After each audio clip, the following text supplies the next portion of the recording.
The magic നോവലിലേക്ക് സ്വാഗതം. കമല ഗോവിന്ദന്റെ ഏട്ടത്തി part 1. ഫാമേ, എടി ഫാമേ, കാർത്തി നീട്ടി വിളിച്ചു. നേരം പുലരാൻ ഇനിയും സമയമുണ്ട്. 5 മണി ആയിട്ടില്ല ഇനിയും. എന്നാലും വെളുപ്പിന് തന്നെ ഉണരുന്ന ശീലമാണ് കാർത്തിക്ക്. കിടക്കയിൽ തന്നെ എഴുന്നേറ്റിരിക്കുകയാണവർ. നര കയറിയ മുടി അഴിച്ചിട്ടൊന്ന് വാരിക്കെട്ടി ഈർഷ്യയോടെ കാർത്തി വീണ്ടും വിളിച്ചു. എടി ഫാമേ, ഇത്തിരി കടുങ്കാപ്പി കിട്ടാൻ എത്ര നേരം വിളിച്ചു കൂവണോ ആവോ. കാർത്തിയിരിക്കുന്ന ബെഡിന്റെ നേരെ എതിരെ കിടക്കുന്ന കട്ടിൽമേൽ നേരത്തെ തന്നെ ഉണർന്ന് പഠിക്കാൻ ആരംഭിച്ചു കഴിഞ്ഞിരുന്നു. കാർത്തിയുടെ ഏറ്റവും ഇളയ മകൾ ജ്യോതി. പഠിക്കാൻ മിടുക്കിയാണവൾ. ഡിഗ്രി ഫസ്റ്റ് ഇയർ ആണ്. ജ്യോതി കാർത്തിക്ക് നേരെ നോക്കി. എന്തിനാമേ ഇങ്ങനെ ഇത്ര വെളുപ്പിന് തന്നെ ഏട്ടത്തെ വിളിക്കുന്നത്? ഫാമേട്ടത്തി ഉണർന്നിട്ടുണ്ടാവില്ല. എപ്പോഴാണാവോ പള്ളിക്കുറപ്പ് ഉണരുന്നത്? കാർത്തി വെറുപ്പോടെ മുഖം കൂട്ടി. അമ്മയൊന്നും മിണ്ടാതിരിക്കെ, എനിക്ക് പഠിക്കാനുണ്ട്, ജ്യോതി തെല്ല അസഹ്യതയിൽ പറഞ്ഞു. എന്തോന്ന് പഠിത്തം? എന്തോന്നിനാടി ഇങ്ങനെ പാടുപെട്ട് ഉറക്കം വിളിച്ച് പഠിച്ചു കൂട്ടുന്നത്? എന്താ കളക്ടർ ഉദ്യോഗം പറഞ്ഞു വെച്ചിട്ടുണ്ടോടി? ജ്യോതി അസഹ്യതയോടെ ഒന്ന് നോക്കി. വല്ലവന്റെ അടുക്കളയിൽ കിടന്ന് നിരങ്ങാനുള്ളതല്ലേടി. തീ ഊതാൻ അടുക്കള പരീക്ഷ പാസ്സായാൽ മതി. അതിനിങ്ങനെ ഉറക്കം വിളിച്ച് പഠിക്കുകയൊന്നും വേണ്ട. അടുക്കളയിലോട്ട് കേറിയാ മതി. അമ്മയെ പോലെ അടുക്കള നിരങ്ങാനും തീ ഊതാനും ഒന്നും എന്നെ കിട്ടത്തില്ല. എനിക്ക് പഠിക്കണം, വലിയ നിലയിലെത്തണം. ജ്യോതി തന്റെ ദൃഢമായ തീരുമാനം അറിയിച്ചു. എന്തോ നില? കാർത്തിയുടെ മുഖം ചുളിഞ്ഞു. നിന്റെ ആങ്ങളെ കൊണ്ടുവന്നിട്ടില്ലേ ഒരു പഠിത്തക്കാരിയെ? MA-എന്നോ BA-എന്നോ ഒക്കെ പറയണത് കേട്ടു. എന്നിട്ടെന്താ ഇവിടുത്തെ അടുക്കളയിൽ രാപകലില്ലാതെ തീയൂതുന്നല്ലയോടി അവൾക്ക് കിട്ടിയ വലിയ നില? അത് തന്നെയാ നിന്റെ ഗതി. ഈ അമ്മ നാവെടുത്താൽ ഇതേ പറയൂ, അസഹ്യതയോടെ ജ്യോതി പറഞ്ഞു. ഇങ്ങനെയുണ്ടോ പെറ്റ അമ്മമാര്? ആ, കാർത്തി ഇങ്ങനെയാ. നിനക്ക് പൊന്നു സമ്മതമാണെങ്കിൽ എന്നെ അമ്മയെന്ന് വിളിച്ചാ മതി, തീർന്നില്ലേ? കാർത്തി കൂടുതൽ ഈർഷ്യയോടെ ജ്യോതിയെ നോക്കി. എന്നിട്ട് വീണ്ടും ഉറക്കെ വിളിച്ചു. എടി ഭാമേ, ഇവളെന്താ ചത്ത് കിടക്കുവാണോ? അമ്മ ആകെ ബഹളമായിരിക്കുന്നു. ആ ജ്യോതിക്ക് ഒരക്ഷരം പഠിക്കാൻ പറ്റില്ല. ഇനി വിടും അത് വേട്ട. ഭർത്താവിന്റെ കരം മെല്ലെ കിള്ളിയെടുത്ത് മാറ്റാനും എഴുന്നേൽക്കാനും ഭാമ ശ്രമിച്ചു. മധു പക്ഷേ ഒന്നുകൂടെ ഇറുകി പുണർന്നതേ ഉള്ളൂ. കാർത്തിയുടെ വിളികേട്ടാണ് ഇരുവരും ഉണർന്നത്. ഉണർന്നെങ്കിലും എണീക്കാൻ മധുവേട്ടനൊന്ന് സമ്മതിക്കണ്ടേ? എന്നും ഇതാണ് സ്വഭാവം. താമസിച്ചെഴുന്നേറ്റാൽ അമ്മയുടെ വക ശകാരം ഉറപ്പാണ് എന്നും. മകൻ വിടാഞ്ഞിട്ടാണെന്ന് പറയാനാവുമോ? നിശബ്ദയായി കേൾക്കുക തന്നെ രക്ഷ. മധുവിന്റെ കരം മെല്ലെ മെല്ലെ അടിവയറിലേക്ക് എഴഞ്ഞു നീങ്ങിയപ്പോൾ ഭാമ ഒന്ന് പൊളഞ്ഞു. ഇതെന്താണ് ഈ വെളുപ്പാങ്കാലത്ത്? വിടൂന്ന്. എന്റെ മോന് സുഖമാണോന്ന് ചോദിക്കുമായിരുന്നു. മോനാന്ന് തീർച്ചയാക്കിയോ? ഭാമ അയാളുടെ മുഖത്തേക്ക് മുഖം ചേർത്ത് വെച്ച് കാതരയായി ചോദിച്ചു. അയാൾ മൂളി. മോനാ? എനിക്കത്ര ഉറപ്പില്ല, ഭാമ പറഞ്ഞു. അനുമോളെ ഗർഭിണിയായിരുന്നപ്പോഴും മധുവേട്ടൻ പറഞ്ഞതാണല്ലോ മോനാണെന്ന്. മധുവിന്റെ മുഖമൊന്നു മങ്ങി. മുറിയിൽ ഷീരിട്ടായതുകൊണ്ട് ഭാമ അതറിഞ്ഞില്ല. അയാളുടെ പിടുത്തത്തിന്റെ ശക്തിയും അല്പം ചോർന്നു. ഭാമ മെല്ലെ എഴുന്നേറ്റു. എന്നാൽ നമുക്കൊന്ന് സ്കാൻ ചെയ്ത് നോക്കിയാലോ? മധു ചോദിച്ചു. അതുകൊണ്ട് എന്താ പ്രയോജനം? പെണ്ണാണോ ആണാണോന്ന് നേരത്തെ അറിയാലോ. അറിഞ്ഞാലും പെണ്ണിനെ ആണാക്കാൻ പറ്റത്തില്ലല്ലോ. നീണ്ടിടതൂർന്ന മുടി വാരി കെട്ടിക്കൊണ്ട് ഭാമ പറഞ്ഞു, തെല്ല് തമാശ പോലെ. കാർമേഘ കെട്ടുപോലുള്ള ആ മുടിയാണ് മധുവിനേറെ ഇഷ്ടം. മുടി കണ്ട് മോഹിച്ചാണ് ഞാൻ നിന്നെ കെട്ടിയെന്ന് മധു പലതവണ ഭാമയുടെ കാതോരം ഒഴിഞ്ഞിട്ടുണ്ട്. ഭാമ ലൈറ്റിട്ടു. തൊട്ടിനുള്ളിൽ സുഖമായി ഉറങ്ങുകയാണ് അനുമോൾ. 1.5 വയസ്സേ ഉള്ളൂ അവൾക്ക്. ചെന്താമരമൊട്ട്. ഉറക്കത്തിൽ ആ പിഞ്ചു ചുണ്ടുകൾ ഒരു ചിരിയായി വിടരുന്നു. 1.5 വയസ്സുള്ള ഈ കുഞ്ഞിന്റെ ഇളയതിന് വയറ്റിൽ 4 മാസമായിരിക്കുന്നു. ആര് കേട്ടാലും പഴിക്കും. അനുവിന് 3 വയസ്സെങ്കിലും ആയിട്ട് മതി ഇളയ കുട്ടി എന്നായിരുന്നു തന്റെ ആഗ്രഹം. പക്ഷേ മധുവേട്ടൻ സമ്മതിച്ചില്ല. എന്തും മധുവേട്ടന്റെ ഇഷ്ടത്തിനേ നടക്കാവൂ. ഏതൊരു ശബ്ദം കേൾക്കുന്നതേ കലിയാണ്. പിന്നെ നടക്കുന്നത് ശിവതാണ്ഡവം. അതാണ് രീതി. അനുവിന്റെ കുഞ്ഞു നെറ്റിയിൽ വീണ് കിടക്കുന്ന കുറുനിരകൾ ഒന്നൊതുക്കി ഒരു മുത്തം നൽകിയിട്ട് ഭാമ അടുക്കളയിലേക്ക് നീങ്ങി. കാപ്പിയിട്ട് ആദ്യം അമ്മയ്ക്ക് കൊടുക്കണം. പിന്നെ അങ്ങോട്ട് പണികൾ ആരംഭിക്കുകയാണ്. മധുവും ജ്യോതിയും 9 മണിക്ക് ഇറങ്ങും. വില്ലേജ് ഓഫീസിലാണ് മധുവിന് ജോലി. മീൻ വെച്ചതും വറുത്തതും വേണം പൊതിക്കുള്ളിൽ. മെഴുക്ക് പുരട്ടിയും ചമ്മന്തിയും വേറെ. ഒരച്ചാറോ മുട്ട ഓംപ്ലേറ്റോ ഏതെങ്കിലും ഒന്ന് ഉപദംശമായി വേറെ വേണം. രാവിലെ ബ്രേക്ക്ഫാസ്റ്റായി പുഴുക്കോ പലഹാരമോ നിർബന്ധമാണ്. ആഹാരം രുചിയായി തന്നെ വേണം. എല്ലാം ഉണ്ടാക്കണം താൻ തനിയെ. വീട് പണിയിൽ ഒരു കാര്യത്തിൽ സഹായിക്കുകയില്ല മധു. അടുക്കളയിലേക്ക് കയറുന്നത് പോലും അപരാധമാണെന്നുള്ള മട്ടാണ്. എന്നാലോ രാവിലെ ഉണർന്നാൽ പോകുന്നത് വരെ എല്ലാറ്റിനും ഒപ്പം നിൽക്കുകയും വേണം. ജ്യോതി പഠിത്തത്തിൽ കൂടുതൽ താല്പര്യം എടുക്കുന്നത് കൊണ്ട് അടുക്കളപ്പണിക്കായി വിളിക്കാൻ പറ്റില്ല. അമ്മയോ അടുക്കളയിലേക്ക് ഒന്ന് നോക്കുക പോലും ഇല്ല. പണ്ടമ്മ ഒരുപാട് ജോലി ചെയ്തിട്ടുണ്ടത്രേ. മധുവും ജ്യോതി ഉൾപ്പെടെ 6 മക്കളാണ് കാർത്തിക്ക്. മൂത്തവർ 4 പേരും പെൺമക്കളാണ്. വിവാഹം കഴിഞ്ഞ് അവർ സുഖമായി കഴിയുന്നു. 6 മക്കൾക്കായി രാവും പകലും അടുക്കളയ്ക്കുള്ളിൽ തന്നെ തിന്ന് വെച്ചും വെളുമ്പിയും മടുത്ത അമ്മ താൻ എത്തിയതോടെ അടുക്കള വിട്ടിറങ്ങി. ഇനി എന്നെ ഒന്നിനും വിളിക്കരുത്, അമ്മ അന്നേ പറഞ്ഞു. ഇത്തിരി കാപ്പിയോ ഒരു പിടി ചോറോ മതി എനിക്ക്. അത് കിട്ടിയാൽ എനിക്ക് സുഖം സ്വസ്ഥം. അങ്ങനെ സുഖം സ്വസ്ഥം എന്ന് പറഞ്ഞ് മാറിയിരിക്കേണ്ടതായ ആവശ്യമില്ല കാർത്തിക്ക്. ആരോഗ്യവതിയാണ്. മകൻ വിവാഹം കഴിച്ചുകൊണ്ട് വരുമ്പോഴേ അമ്മ വിശ്രമത്തിന് കയറിയാൽ എങ്ങനെയാണ്? വീട്ടുപണിക്കെല്ലാം ഇനി വന്നവൾ ചെയ്യട്ടെ എന്ന മട്ട്. വലിഞ്ഞു കയറി വന്ന ഒരുവൾക്കുള്ള ശിക്ഷ പോലെ. അല്ലെങ്കിൽ വീട്ടുപണി ചെയ്യാൻ വേണ്ടി ഒരാളെ കിട്ടാനാണോ മകനെ കൊണ്ട് അമ്മ വിവാഹം കഴിപ്പിച്ചത്? ആകാം. ഭാമ കാപ്പി വാങ്ങിയിട്ട് കഞ്ഞിക്കരിയിട്ടു. കാപ്പി 2 ഗ്ലാസ്സിലായി പകർന്നെടുത്തു. അതുമായി അങ്ങേ മുറിയിലെത്തി. ഇപ്പോഴാണോടി മുഹൂർത്തം വന്നത്? ഭാമയെ കണ്ടപ്പോൾ കാർത്തിക്ക് ദേഷ്യം വന്നു. ഇത്തിരി ചൂടുവെള്ളത്തിനായിട്ട് എത്ര നേരമായി ഞാൻ തൊണ്ട പൊട്ടിക്കുന്നു. മരിക്കാൻ തുടങ്ങിയിട്ടാണോ ഞാൻ വിളിക്കുന്നതെങ്കിലും ചോദിക്കാൻ ആരുമില്ലാണ്ടായി എനിക്ക്. ഭാമ മിണ്ടിയില്ല. കാപ്പി വെച്ച് നീട്ടി. അതെങ്ങനെയാ നേരം വെളുത്താലും കെട്ടിയോനെയും കെട്ടിപ്പിടിച്ച്? അല്ല, എന്നെ കൊണ്ടൊന്നും പറയിപ്പിക്കല്ലേ. മകന്റെ സ്വഭാവം അമ്മ അറിയുന്നു. അല്ലെങ്കിൽ അമ്മയുടെ നല്ല കാലത്തുള്ള വെളുപ്പാൻ കാലങ്ങളും ഇങ്ങനെ ആയിരുന്നിരിക്കാം. എണീക്കാൻ സമ്മതമില്ലാതെ ഭർത്താവിന്റെ കൈകൾ തടയുന്നത് തന്നെ മാത്രമായിരിക്കില്ലല്ലോ. ആ ഓർമ്മയാകാം ഒരുപക്ഷെ അമ്മയെ അലോസരപ്പെടുത്തുന്നതും. ഊറിയ ചിരിയോടെ ഭാമ മുഖം തിരിക്കുമ്പോൾ ജ്യോതി കാർത്തിയോട് ദേഷ്യപ്പെടുകയായിരുന്നു. എന്താമ ഈ പറയുന്നത്?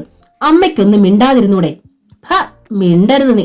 മിണ്ടാതെ ഇവിടെ ഇരുന്നോണം നീ. കാർത്തി ജ്യോതിക്ക് നേരെ കലിതുള്ളി. ഈ അമ്മ ഇങ്ങനെ ഓരോന്നും പറഞ്ഞുകൊണ്ടിരുന്നാൽ ഒരക്ഷരം പോലും പഠിക്കാൻ എനിക്ക് പറ്റില്ല. ജ്യോതിയും ശബ്ദമുയർത്തി. ഓ, പഠിച്ച് പഠിച്ച് മജിസ്ട്രേറ്റ് ആവാൻ പോവല്ലേ അവള്? ദേ നിൽക്കുന്നു പഠിത്തക്കാരി. കൊമ്പത്ത് പഠിച്ചിട്ടാ വന്നത്.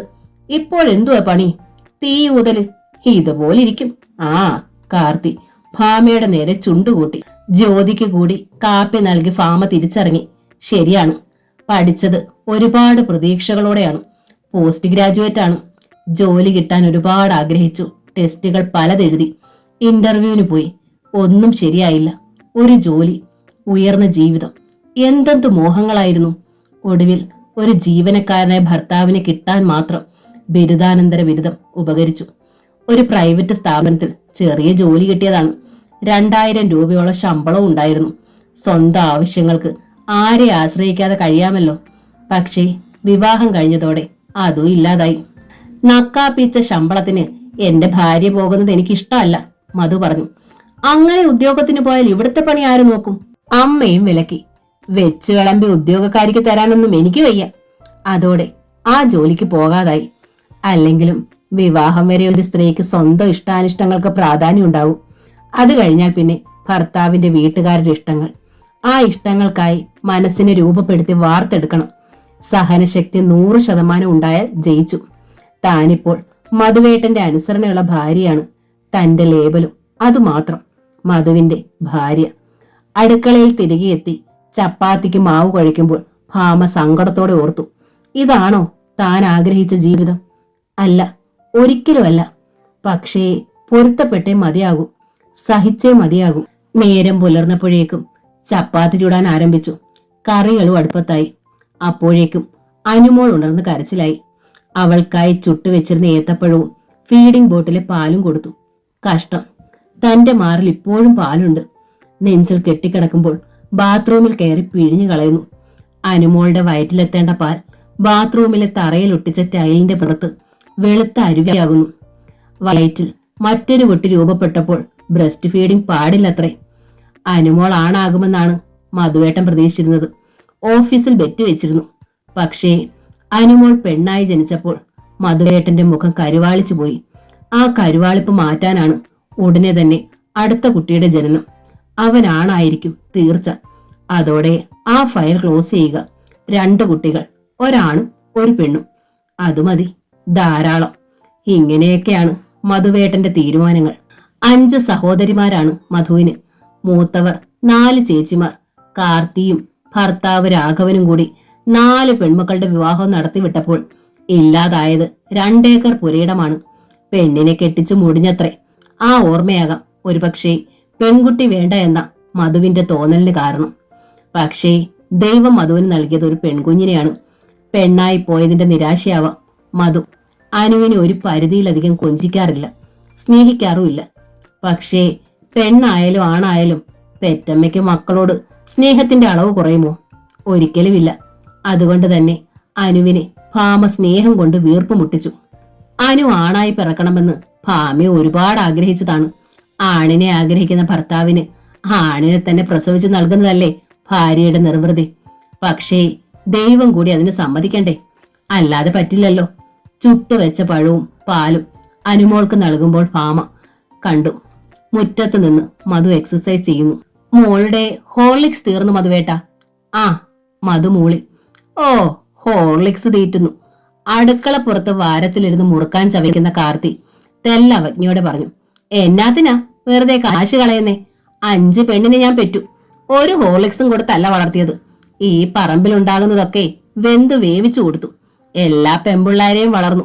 അല്ലാണ്ട് പിന്നെ വെണ്ണ ഉരുട്ടി ഞാൻ ചോറ് കൊടുത്തത് എന്റെ മധുവിന് മാത്ര. എന്നാ കാര്യം? അവനാണേ എനിക്ക് വെള്ളം തരാനുള്ളത്. ചാകുമ്പോ എന്റെ തലയ്ക്ക് പിടിക്കാനും ബലിയിടാനും ഉള്ളവനാ. മുറുക്കാൻ നീട്ടി തുപ്പിയിട്ട് കാർത്തി തുടർന്നു. ഈ പെണ്ണിനെ തീറ്റിപ്പോറ്റിയിട്ട് എന്തിനാ? കണ്ടവൻ ഉപകരിക്കാനോ? ഭാമ മിണ്ടിയില്ല. അനുവിനെ ചേർത്ത് പിടിച്ചൊരു മുത്തം നൽകി. ഓരോ ഉമ്പോരീര് കാണുമ്പോഴാ ഒരാണിനെ പെറ്റിട്ടായിരുന്നെങ്കിൽ വേണ്ടിയില്ല. അനു പെണ്ണായി പിറന്നതിൽ മധുവിനേക്കാൾ ഇഷ്ടക്കേടും നിരാശയുമാണ് കാർത്തിക്ക്.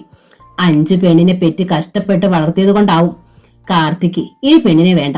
അമ്മയുടെ മടുപ്പും വെറുപ്പും മകനിലേക്കും പകർന്നിരിക്കുന്നു. മധുവിനും പെണ്ണു വേണ്ട. അനുവിന്റെ വയർ നിറഞ്ഞപ്പോൾ കളിക്കാൻ അവൾക്ക് മുമ്പിൽ ഒരു പാവ ഇട്ടുകൊടുത്തുകൊണ്ട് ഭാമ ധൃതിയിൽ എഴുന്നേറ്റു. എക്സസൈസ് ചെയ്തു കഴിഞ്ഞു വരുമ്പോഴേക്കും മധുവിന് കുളിക്കണം. ഭാമ കിണറ്റുകരയിലേക്ക് ഓടി. ചെമ്പിൽ വെള്ളം കോരി നിറച്ചിട്ടു. എണ്ണക്കുപ്പിയും തോർത്തും എടുത്ത് കുളിമുറിയിൽ കൊണ്ടുപോയി വെച്ചു. പല്ല് തേക്കാനായി ബ്രഷിൽ അല്പം പേസ്റ്റും എടുത്ത് കുളിമുറിയിൽ വെച്ചു. മീൻകാര് വന്നതോടെ ഭാമയ്ക്ക് ഇരട്ടി പണിയായി. അത് വെട്ടിക്കഴുകി പകുതി കറിയാക്കി, പകുതി വറുത്തെടുത്തു. കുളി കഴിഞ്ഞ മധു പത്രം വായിക്കുകയാണ്. ഭാമ മധുവിന്റെ ഡ്രസ്സ് എടുത്ത് ഇസ്തിരി ഇടാൻ തുടങ്ങി.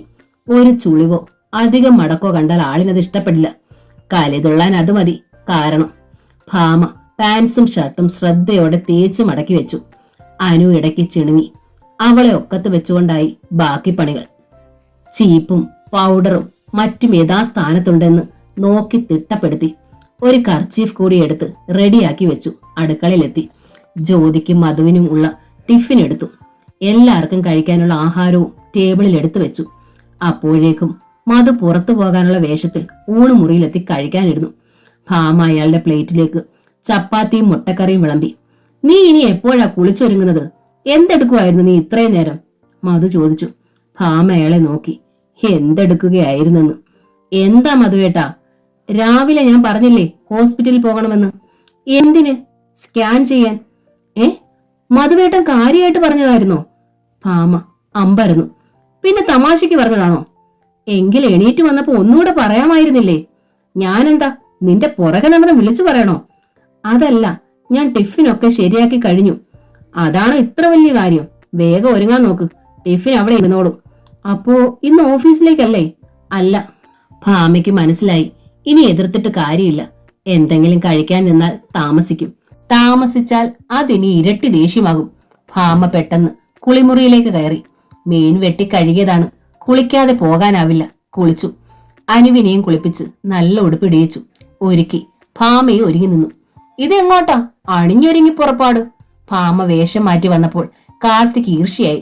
ഹോസ്പിറ്റലിൽ പോവാമേ, ഭാമ പറഞ്ഞു. ഹോസ്പിറ്റലില് ആ പഴിയും പറഞ്ഞ് കെട്ടിയവനെ കെട്ടിപ്പിടിച്ചിരുന്ന് പോകണം. അത്രയല്ലേ ഉള്ളു കാര്യം. കാർത്തി പരിഹസിച്ചു. സ്കൂട്ടറിൽ പോകുന്നതിനാണ് കാർത്തി പഴിക്കുന്നത്. ഒന്ന് സ്കാൻ ചെയ്യാമെന്ന് കരുതിയിട്ടാമേ, മധു പറഞ്ഞു. കുട്ടിയാണോ പെണ്ണോന്നറിയാലോ. അതുള്ളതാ, അതറിയാൻ 10 മാസം കാത്തുകെട്ടി കിടക്കണ്ടല്ലോ. ആ കൊണ്ടേയല്ലേ. കാർത്തി ഈർഷ്യപ്പെട്ടു. അതിനെയും കൊണ്ടാണോ വരുന്നത്? മധു അനുവിനെ നോക്കി. പിന്നെ അല്ലാതെ, അതിനെവിടെ നിർത്തിയിട്ട് വാ. അയ്യോ, ഞാൻ കുഞ്ഞിനെ ഒരുക്കിയതല്ലേ, അവൾ ആശിച്ചിരിക്കുക പുറത്ത് ടാറ്റാ പോവാൻ. പിന്നെ ആശിച്ചു. എന്നാൽ ഇച്ചിരി പീക്കിരി കൊച്ചു മാമാങ്കം കാണാൻ പോവല്ലേ, നിർത്തിയേച്ച് വരുന്നുണ്ടോ? മധു ഗൗരവത്തിലായി. ഭാമ അനുവിനെ താഴെ നിർത്തി. മധു സ്കൂട്ടർ സ്റ്റാർട്ടാക്കി കഴിഞ്ഞിരുന്നു. തന്നെ കൊണ്ടുപോകുന്നില്ലെന്ന് മനസ്സിലായിട്ടായിരിക്കാം അനുമോൾ വാവിട്ട് കരഞ്ഞു. അത്യധികം സങ്കടത്തോടെ ഭാമ കുഞ്ഞിനെ നോക്കി. പോകാനും പോകാതിരിക്കാനും വയ്യാത്തൊരവസ്ഥ. ഭാമ മധുവിനെ നോക്കി. അയാളുടെ മുഖത്ത് ഈർഷ്യ കണ്ടു. കുഞ്ഞിന്റെ കാറിക്കരച്ചിൽ കേട്ടില്ലെന്നും കണ്ടില്ലെന്നും വെച്ച് തന്നെ ഭാമ സ്കൂട്ടറിന്റെ പിന്നിൽ കയറിയിരുന്നു. ഇരുവരും ഡോക്ടറുടെ വീട്ടിലെത്തി. കാത്തിരുന്ന് സ്കാനിങ് നടത്തി. ഉടനെ കിട്ടിയ റിസൾട്ടോ 4 മാസം മുമ്പ് ഭാമയുടെ ഉദരത്തിൽ ഊറിക്കൂടി ജീവൻ പ്രാപിച്ചു വരുന്നത് ഒരു പെൺജന്മം തന്നെയാണെന്ന് മധു വിയർത്തുപോയി. ഭാമയ്ക്കും ഉണ്ടായി ഒരു തളർച്ച. ഇതെങ്കിലും ആണായിരിക്കുമെന്ന് ഭാമയും പ്രതീക്ഷിച്ചിരുന്നു. മധുവേട്ട, ഭാമയുടെ ശബ്ദം തീരെ നീർത്തു പോയിരുന്നു. മധു വിളി കേട്ടില്ല. അത്യന്തം നിരാശ നിറഞ്ഞ മുഖം കാണാനുള്ള കരുത്തില്ലായിരുന്നു ഭാമയ്ക്ക്. ആലോചനയിൽ ആണ്ടതുപോലെ മധു നിന്നു. ഒടുവിൽ മുറ്റത്തേക്കിറങ്ങി സ്കൂട്ടർ സ്റ്റാർട്ട് ചെയ്തു. പിന്നിൽ ഭാമയിരുത്തി. ഒറ്റ അക്ഷരം സംസാരിക്കുന്നില്ല, തന്നെ ഒന്നും നോക്കുന്നില്ല. ഭാമയ്ക്ക് മനസ്സിലായി ആൾ ദേഷ്യത്തിലാണ്. പക്ഷേ എന്ത് ചെയ്യാനാണ് താൻ? സ്കൂട്ടർ പാഞ്ഞു. അത് നിന്നത് ഒരു പ്രൈവറ്റ് നഴ്സിംഗ് ഹോമിന്റെ വളപ്പിനുള്ളിലാണ്. ഇറങ്ങ്, മധു പറഞ്ഞു. എന്തിനാ മധുവേട്ടാ നമ്മൾ ഇവിടെ വന്നത്? ഭാമ അമ്പരന്ന് മധുവിനെ നോക്കി. ഡോക്ടറെ കാണാൻ. നമ്മൾ കാണുന്ന ഡോക്ടർ ഇവിടെ അല്ലല്ലോ. അല്ല, ഇത് പുതിയ ഡോക്ടറാണ്, ഡോക്ടർ മാത്യു കോര, ഗൈനക്കോളജിസ്റ്റ്, മധു പറഞ്ഞു അത്യന്തം ഗൗരവത്തിൽ. എന്തിനാണ് നമുക്കൊരു പുതിയ ഡോക്ടർ? നമുക്ക് പതിവായി കാണുന്ന ഡോക്ടർ പോരെ മധുവേട്ടാ? ഭാമ കൂടുതൽ അമ്പരന്നു. മധുവിന്റെ മുഖം മുറുകി.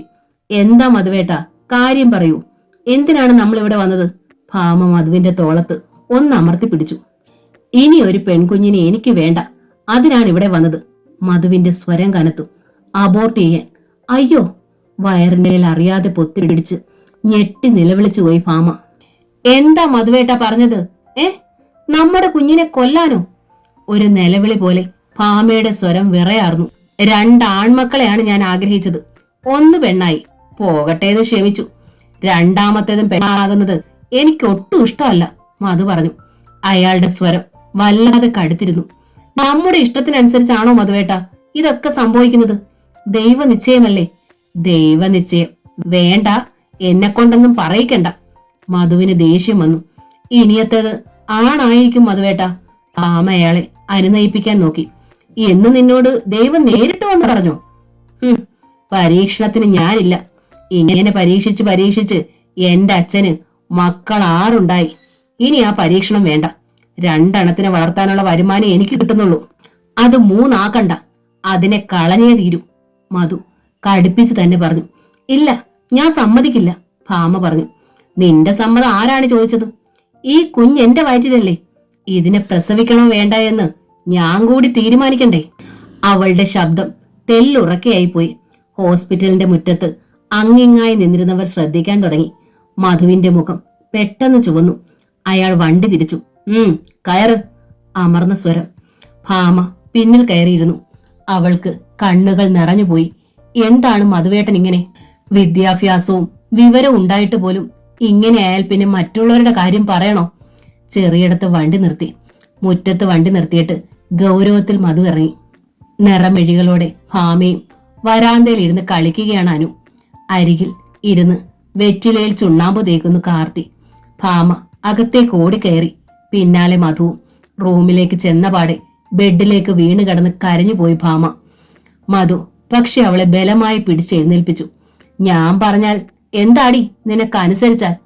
കണ്ണുകളിൽ തീ കത്തുന്ന ഭാവത്തിലാണ്. കലി കയറിയാൽ കാട്ടാളനാണവൻ. അലറി വിളിക്കും. കയ്യിൽ കിട്ടുന്നതൊക്കെ എടുത്തെറിയും. വശത്തിന് കിട്ടിയാൽ തല്ലിയെന്നും വരും, ചെറിയ കാര്യത്തിന് പോലും. എന്തായാലും ഇത്തവണ ഇക്കാര്യത്തിൽ മധുവിനെ അനുസരിക്കാൻ തനിക്കാവില്ലെന്ന് തന്നെ ഭാമയ്ക്ക് തോന്നി. അനുസരിക്കുക എന്നതിനർത്ഥം മധു പറഞ്ഞത് സമ്മതിക്കുക എന്നതാണ്. അതെങ്ങനെ കഴിയും? ഭാമ ഒരു സ്ത്രീയല്ലേ, ഒരു കുഞ്ഞിന് നൊന്തുപെറ്റ അമ്മയല്ലേ. എന്താടി മിണ്ടാത്തത്? സമ്മതിക്കില്ലെന്ന് പറയാൻ നിനക്ക് എന്താടി അധികാരം? ഞാൻ വേണ്ടാന്ന് പറഞ്ഞാ വേണ്ട, തടയാൻ നീ ആരാടി? അയാൾ അവളുടെ ഇരു തോളിലും പിടിച്ചുലച്ചു. അമ്മ. വീഴാതെ മെല്ലെ നടന്ന് അനു അപ്പോഴാണ് വാതിക്കലെത്തിയത്. അവരെ കണ്ടതോടെ കുഞ്ഞ് ആഹ്ലാദത്തോടെ കൈ നീട്ടി. നോക്കും മധുവേട്ട, ഈ വാതിൽക്കൽ നിൽക്കുന്നത് നമ്മുടെ കുഞ്ഞാണ്. മധുവേട്ടന്റെ കുഞ്ഞ്. ഈ വയറ്റിലാണ് ഞാൻ ചുമന്നത് 10 മാസം. ഭാമ തുടർന്നു. പിറന്നു കഴിഞ്ഞുള്ള വയസ്സേ നമ്മൾ കൂട്ടാറുള്ളൂ. സത്യത്തിൽ വയറ്റിൽ കുരുക്കുന്ന നാൾ തൊട്ട് കുഞ്ഞ് വളരുകയാണ്. ഇതുപോലെ തന്നെയാണ് ഒരു കുഞ്ഞ് എന്റെ വയറ്റിൽ രൂപപ്പെട്ടിരിക്കുന്നത്. 4 മാസം പ്രായമായ കുഞ്ഞ്. അതിന് കൈയും കാലും കണ്ണും ശരീരവും ഒക്കെയുണ്ട്. അതിനെയാണ് കൊല്ലാൻ മധുവേട്ടൻ പറയുന്നത്. ശാന്തതയും സമാധാനവും കലർന്ന സ്വരത്തിലാണ് ഭാമ പറഞ്ഞത്. അനു അപ്പോഴേക്കും ഭാമയ്ക്കരിയിലെത്തി.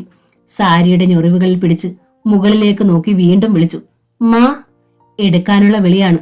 ഭാമ കുനിഞ്ഞ് അനുവിനെ എടുത്ത് കൈത്തണ്ടയിൽ വെച്ചു. ഇങ്ങോട്ട് നോക്കും മധുവേട്ട, ഇവളെ നോക്ക്. ഇവൾ നമ്മുടെ പൊന്നല്ലേ. ഇവളുടെ മുഖത്ത് നോക്കി പറയാനാകുമോ മധുവേട്ടന് ഇവളെ കൊല്ലാൻ? നമ്മുടെ കുട്ടി, നമ്മുടെ പൊന്നുമോൾ.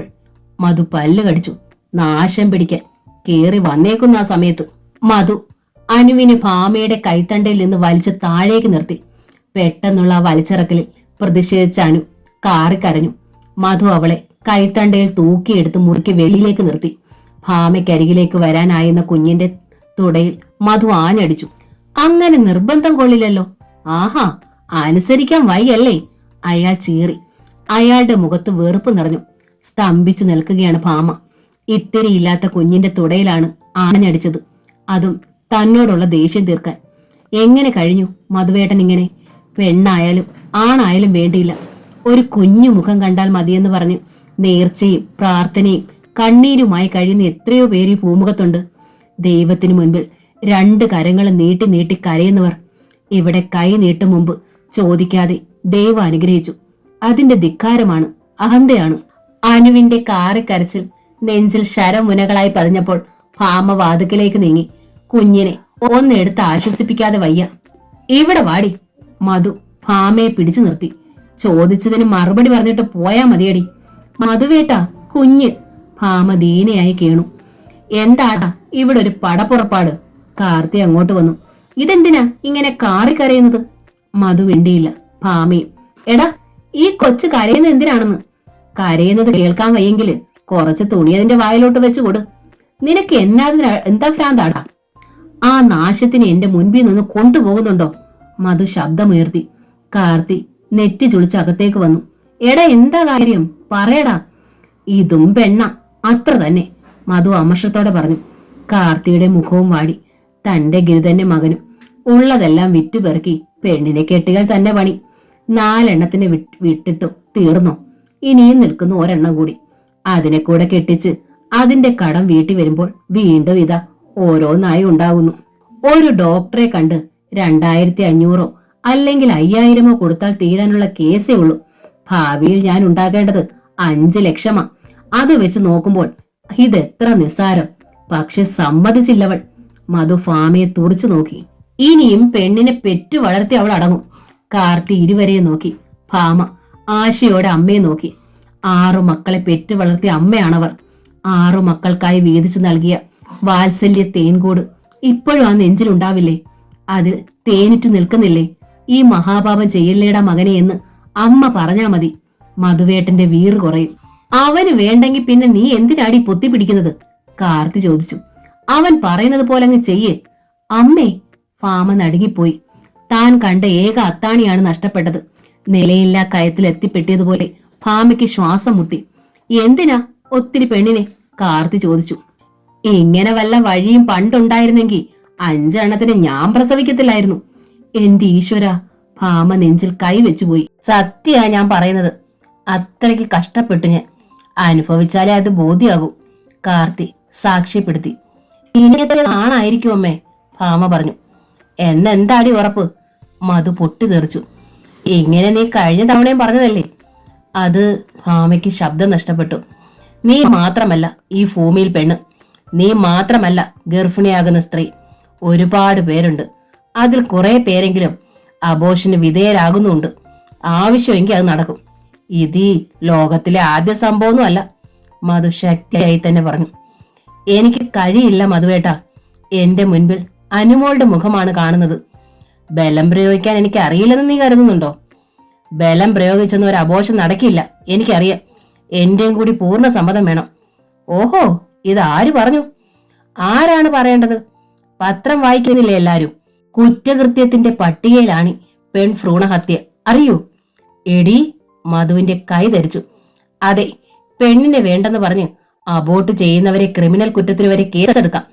അതിന് കൂട്ടുനിന്ന് ഗർഭിണിയെ സ്കാൻ ചെയ്ത് ആണോ പെണ്ണോ എന്ന് തരംതിരിച്ച് പറയുന്ന ഡോക്ടറും ഭ്രൂണഹത്യ ചെയ്യുന്ന ഡോക്ടറും ഒക്കെ ശിക്ഷാർഹരാണ്, എനിക്കറിയാം. ഓഹോ, അപ്പോൾ എനിക്കെതിരെ ആയുധങ്ങൾ നീ നേരത്തെ തന്നെ ശേഖരിച്ചു വെച്ചിട്ടുണ്ടല്ലോ. അതിന്റെ വീറാണല്ലേ? മധു പുച്ഛിച്ചു. ഓ, നീ MA കാരിയാണല്ലോ അല്ലേ? നിനക്ക് വിവരം കൂടും. ഞാൻ വെറും BA ആണല്ലോ അല്ലേ? എനിക്ക് വിവരങ്ങൾ കുറയും. പഠിപ്പിക്കാനായി കുറിച്ചു വെച്ചത് നന്നായി. താൻ MA കാരിയായതിന്റെ കോംപ്ലക്സ് മധുവേട്ടൻ എന്നുമുള്ളതാണ്. ഈ കുഞ്ഞിന് മധുവേട്ടൻ മാത്രമല്ല, വയറ്റിൽ ചുമക്കുന്ന ഞാനും അവകാശിയാണ്. കൊല്ലാൻ തീരുമാനിക്കുമ്പോൾ ആ അവകാശിയോട് ഒരു വാക്ക് ചോദിക്കേണ്ടത് സാമാന്യ മര്യാദയല്ലേ? അല്ലെന്നുണ്ടോ? ഓ, നീ ഫെമിനിസ്റ്റ് ആവുകയാണോ? സ്വന്തം കാര്യം ഉറക്കെ പറയുന്നവളെ ഫെമിനിസ്റ്റ് എന്ന് മുദ്ര കുത്തുന്നതിൽ എന്താ മധുവേട്ട നേട്ടം? ഭാമ ചോദിച്ചുപോയി. ഒറ്റയ്ക്കൊറ്റയ്ക്ക് നിന്ന് പറഞ്ഞങ്ങ് ജയിക്കാൻ നോക്കുവാണ്, കാർത്തി കുറ്റപ്പെടുത്തി. ഇതാ പഠിത്തക്കാരിയെ കെട്ടിക്കൊണ്ടുവന്നാലുള്ള ദോഷം. എരുതിയിലേക്ക് എണ്ണ പകരാനേ അമ്മ ശ്രമിക്കൂ. ഭാമയ്ക്കതറിയാം. അവൾ വേഗം വാതിൽ കടന്നു. തറയിൽ കുത്തിയിരുന്ന് അപ്പോഴും കരയുന്ന അനുമോളെ പൊക്കിയെടുത്ത് അപ്പുറത്ത് ചെന്ന് നിൽക്കുമ്പോൾ നെഞ്ചു പൊട്ടിയൊന്ന് കരയാനുള്ള തത്രപ്പാടിലായിരുന്നു ഭാമ. മധുവിന്റെ പ്രതികരണം വളരെ മോശമായിരുന്നു. കലിതുള്ളിയത് ഭാമയ്ക്ക് നേരെ മാത്രമായിരുന്നില്ല, ജ്യോതിക്കും സ്വൈര്യം കൊടുക്കാതായി. ചെറിയ കാര്യത്തിന് പോലും അവളെ ശകാരിച്ചു, ചെവിക്ക് കിഴുക്കി, തല്ലി. അനുവിന്റെ കുഞ്ഞിത്തുട പല തവണ നീറി പുകഞ്ഞു. ആഹാരം രുചി പോരാ എന്ന് പറഞ്ഞ് വലിച്ചെറിയാൻ തുടങ്ങി. തികച്ചും വിദ്യാഹീനനും പ്രാകൃതനുമായ ഒരുവന്റെ വികൃതികൾ. മധുവിന്റെ ദേഷ്യം എന്തുകൊണ്ടാണെന്ന് അറിയാവുന്നതിനാൽ കാർത്തിയും ഭാമയോട് വെറുപ്പും വിദ്വേഷവും കാട്ടി. നാവിൽ വന്നതൊക്കെ വിളിച്ചു കൂവി. ഭാമ തളർന്നു, തീർത്തും മടുത്തു. ഇത്ര പാടുപെട്ട്, ഇത്രയേറെ സഹിച്ചും വെറുക്കപ്പെട്ടും താൻ എന്തിനാണ് ഈ കുഞ്ഞിന് ജന്മം നൽകുന്നത്? ഗർഭത്തിൽ വെച്ച് തന്നെ ഇത്രയേറെ ശാപം കൊണ്ട് ഈ കുഞ്ഞ് ഭൂമിയിലേക്ക് പിറന്നാൽ ശാപം ഇരട്ടിക്കുകയല്ലേ ഉള്ളൂ. അതെ, ജന്മദാതാവിന് വേണ്ടെങ്കിൽ തനിക്കും വേണ്ട. ഒരു രാത്രി ഭാമ മധുവിന്റെ മുൻപിൽ വന്നു. എനിക്ക് സമ്മതമാണ്. മധുവേട്ടൻ എന്തു വേണേ ചെയ്തോ, എവിടെ വേണേലും പറഞ്ഞോളൂ, ഞാൻ വരാം. ഹ പുല്ലേ! മധു കൈ നിവർത്തി അവളെ ഇരു കരണത്തും അടിച്ചു. അയാൾ ആളിപ്പടർന്നു. നിന്റെ സമ്മതത്തിനായി ഞാൻ കാത്തുകെട്ടി കിടക്കണം അല്ലേടി? മധു പല്ല് കടിച്ചു. ധിക്കാരി, നിന്റെ അഹന്ത എന്റെ അടുത്ത് വേണ്ട കേട്ടോടി. ഭാമ കരഞ്ഞു. സ്വന്തമായൊരു അഭിപ്രായം പോലുമില്ലാത്ത ഇങ്ങനെ ഒരു ജീവിതം എന്തിനാണ്? ഭാമ ആലോചിച്ചു പോയി. താൻ വയറ്റിൽ ചുമക്കുന്ന കുഞ്ഞിന്റെ അവകാശം പോലും തനിക്ക് നിഷേധിക്കപ്പെട്ടിരിക്കുന്നു. ചോറ് തരുന്നത് ഭർത്താവ്, ഉടുവസ്ത്രം തരുന്നത് ഭർത്താവ്, കുഞ്ഞിനെ തരുന്നതും ഭർത്താവ്. താനോ അനുസരിക്കേണ്ടുന്ന ഒരടിമ. പ്രസവിക്കുന്നു എന്നത് ഒരവകാശമല്ല, അത് ഭർത്താവിന് വേണ്ടി ചെയ്യുന്ന ഒരു കർത്തവ്യം മാത്രം. ഒരാഴ്ച കഴിഞ്ഞു. അപ്പോഴാണ് മധു ശാന്തമായത്. അയാൾ ഡോക്ടർ മാത്യു കോരെ കണ്ടു. കാര്യം പറഞ്ഞു. 4 മാസമായോ? ഡോക്ടർ ചോദിച്ചു. അത് പ്രശ്നമാകുമല്ലോ. ഒന്നും ഉണ്ടാകില്ല ഡോക്ടർ, മധു പറഞ്ഞു. ഡോക്ടർ പറയുന്ന ഏത് ഫീസും എനിക്ക് സമ്മതമാണ്. ഡോക്ടർ കോര ഒന്നാലോചിച്ചു. ശരി, കൊണ്ടുവരൂ, നോക്കട്ടെ. നോക്കിയാ പോരാ, ഡോക്ടർ സാധിച്ചു തരണം, മധു പറഞ്ഞു. ഡോക്ടർ സമ്മതിച്ചു. പിറ്റേ ദിവസം രാവിലെ മധു ഭാമയോട് പറഞ്ഞു, ഒരുങ്ങിക്കോ, ഇന്ന് ഹോസ്പിറ്റലിൽ പോകണം. അടിവയറ്റിലൊരനക്കം. ഭാമ ഞെട്ടി. ആ കുഞ്ഞ് വയറ്റിൽ കിടന്നറിഞ്ഞുവോ? കാലന്റെ കുറിമാനം. കറുത്ത പോത്തിനു പുറത്ത് ആ കുഞ്ഞു ജീവൻ കുരുക്കിയെടുക്കാൻ കാലപാശവുമായി യമധർമ്മൻ ഇറങ്ങിക്കഴിഞ്ഞോ? ഭാമ ഒരുങ്ങി ഇറങ്ങി. ഇറങ്ങുമ്പോഴും ഭാമ അറിഞ്ഞു, അടിവയറിനുള്ളിൽ ചലനം വർദ്ധിക്കുന്നു. എന്റെ ഈശ്വര! ഭാമ അനുവിനെ കോരിയെടുത്തു. ഒരുപാട് മുത്തങ്ങൾ നൽകി. പൊന്നുമോളെ, നിന്നെ പോലൊരു ചക്കര മുത്തിനെ കഷണിച്ചെറിയാൻ പോകുകയാണ് ഈ അമ്മ. പൊറുക്കണേ മോളെ ഈ അമ്മയോട്. 100 കുറി ഭാമ മനസ്സാ മാപ്പപേക്ഷിച്ചു. എന്നിട്ടാണ് മധുവിന്റെ ഒപ്പം പോയത്. ഡോക്ടർ മാത്യു കോരയ്ക്ക് മുമ്പിൽ മധുവും ഭാമയും എത്തി. നിങ്ങൾ പുറത്തിരിക്കൂ, ഞാനൊന്ന് നോക്കട്ടെ, ഡോക്ടർ മാത്യു കോര പറഞ്ഞു. മധു അസ്വസ്ഥതയോടെ പുറത്തേക്ക് ഇറങ്ങി. ഡോക്ടർക്ക് മുമ്പിൽ ടേബിളിൽ കിടക്കുമ്പോൾ നെഞ്ചു പൊട്ടുന്ന നൊമ്പരം തോന്നി ഭാമയ്ക്ക്. അവളുടെ കണ്ണുകൾ കവിഞ്ഞ് ഇരുവശത്തേക്ക് ഒഴുകി. പരിശോധന കഴിഞ്ഞ് ഡോക്ടർ കോര മധുവിനെ ഉള്ളിലേക്ക് വിളിച്ചു. നിങ്ങൾ പറഞ്ഞത് 4 മാസമാണെന്നാണ്. അത് തന്നെ റിസ്കിയാണ്. എങ്കിലും നോക്കാമെന്ന് കരുതി. പക്ഷേ കുട്ടിക്ക് 5 മാസം പൂർണ്ണ വളർച്ചയുണ്ട്. ഈ അവസ്ഥയിൽ ഒരു അബോർഷൻ നടക്കില്ല, ഡോക്ടർ പറഞ്ഞു. മധു സ്തബ്ധനായി ഇരുന്നു പോയി. ഡോക്ടർ എങ്ങനെങ്കിലും അയാൾ കേണു. എങ്ങനെയെങ്കിലും എന്ന് പറഞ്ഞാൽ എങ്ങനെയാണ് മിസ്റ്റർ? 20 ആഴ്ച പിന്നിട്ടിരിക്കുന്നു ഗർഭം. ഒരു കുഞ്ഞിന്റെ പൂർണ്ണ വളർച്ച തന്നെ 36 ആഴ്ചയാണ്. പകുതി വളർച്ച കഴിഞ്ഞിരിക്കുന്നു. മാത്രമല്ല, ഈ സ്ത്രീയുടെ ബോഡി വളരെ വീക്കാണ്. അവർ ആഹാരം കഴിച്ചിട്ട് തന്നെ കുറെ ദിവസങ്ങളായെന്ന് തോന്നുന്നു. ഈ അവസ്ഥയിൽ ഇത്രയും റിസ്ക് ആയ ഒരു അബോർഷൻ ചെയ്തിട്ട് അപകടം വല്ലതും സംഭവിച്ചാൽ നിങ്ങൾക്ക് പോലും പിന്നെ ഈ മുഖമായിരിക്കില്ല, ശരിയല്ലേ? മധു വല്ലാതെ വിളറിപ്പോയി. അബോർഷൻ വേണമെന്നുണ്ടായിരുന്നെങ്കിൽ ഇത്രയും വൈകിയത് എന്തിന്? 3 മാസത്തിന് മുമ്പ് വരാമായിരുന്നില്ലേ? ഡോക്ടർ ചോദിച്ചു. മധു പുറത്തേക്കിറങ്ങി. പിന്നാലെ ഫാമയും. മുറ്റത്തേക്ക് ധൃതിയിൽ ഇറങ്ങി മധു വണ്ടി സ്റ്റാർട്ട് ചെയ്തു. വണ്ടി തിരിച്ചാൽ ഗേറ്റ് കടന്ന് പാഞ്ഞുപോയി. പിറകിൽ ഫാമയുണ്ടോ എന്നയാൾ നോക്കിയില്ല. ഫാമയോട് കയറാൻ പറയുകയോ കാത്തു നിൽക്കുകയോ ചെയ്തില്ല. ഒരുമിച്ച് വന്നതാണ്. ഗർഭിണിയായ ഫാമയെ അയാൾ ഹോസ്പിറ്റലിൽ ഉപേക്ഷിച്ചു പോയതാണോ? ശബ്ദിക്കാൻ പോലും ആകാതെ അയാൾ പോയ വഴിയെ നോക്കി തരിച്ചു നിന്നുപോയി ഭാമ. ഭാര്യയും കൂട്ടി ഹോസ്പിറ്റലിൽ വന്നവൻ ഇതാ ഒറ്റയ്ക്ക് പാഞ്ഞു പോകുന്നു. വന്ന കാര്യം നടക്കില്ല എന്ന് ഡോക്ടർ തറപ്പിച്ച് പറഞ്ഞപ്പോൾ തന്നെ കല്ലിച്ചതാണ് ആ മുഖം. ഭാമയ്ക്കറിയാം, ഉള്ളിൽ കലി ഇളകിയിരിക്കുന്നു വീണ്ടും. പക്ഷേ ഇത്രയും കടന്ന കൈ ചെയ്യുമെന്ന് ഭാമയും പ്രതീക്ഷിച്ചതല്ല. ഭർത്താവിനോടൊപ്പം സ്കൂട്ടറിൽ വന്നതാണവൾ. കയ്യിൽ ഒരു പേഴ്സ് പോലും ഇല്ല. ഒരു ₹1 തൊട്ടുപോലും കയ്യിലില്ല. ഇങ്ങനെ ഒരു സ്കാനിങ്ങും അബോർഷനും തീരുമാനിച്ചിരുന്നുവെങ്കിൽ ഡോക്ടർ പറഞ്ഞതുപോലെ അതെത്രയോ മുമ്പേ ചെയ്യണമായിരുന്നു. അനുമോളെ ഗർഭിണിയായിരിക്കുമ്പോൾ ഇങ്ങനെ ഒരു സ്കാനിങ്ങിനെ കുറിച്ച് ആൾ പറഞ്ഞതേയില്ല. ആൺകുട്ടിയാണെന്ന് ഉറപ്പായി വിശ്വസിച്ചിരുന്നതാകാം കാര്യം. അനുമോളെ കണ്ടപ്പോൾ ആളിന്റെ മുഖം അല്പം ചുളിഞ്ഞു പോയിരുന്നു. പക്ഷെ ആ ചുളിവ് ഇത്ര വലിയൊരു വെറുപ്പിൽ നിന്ന് ഉരുത്തിരിഞ്ഞതാണെന്ന് ഇപ്പോഴാണ് മനസ്സിലായത്. പക്ഷേ പരിഹാരമില്ലാത്തൊരു കാര്യമാണത്. എന്താണ് ചെയ്യാൻ കഴിയുക? ഭാമ അവിടെ തന്നെ നിന്നു. ഒരു ദേഷ്യത്തിന് പോയെങ്കിലും ആൾ തിരിച്ചു വരും. താനിവിടെ നിൽക്കുമെന്ന് മധുവേട്ടൻ അറിയാം. തന്റെ കയ്യിൽ പണമില്ലെന്നും അറിയാം.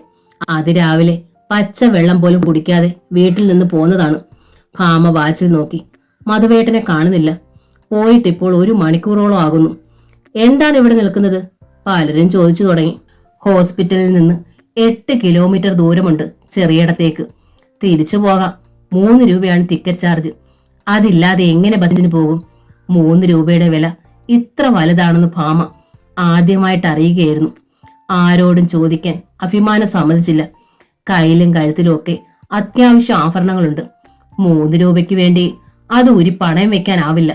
അങ്ങനെയാണെങ്കിൽ തന്നെ മധുവിനോട് ചോദിക്കാതെ അങ്ങനെ ചെയ്യാനും വയ്യ. ചെയ്താൽ പിന്നെയുള്ള പടപ്പുറപ്പാട് അതിനായിരിക്കും.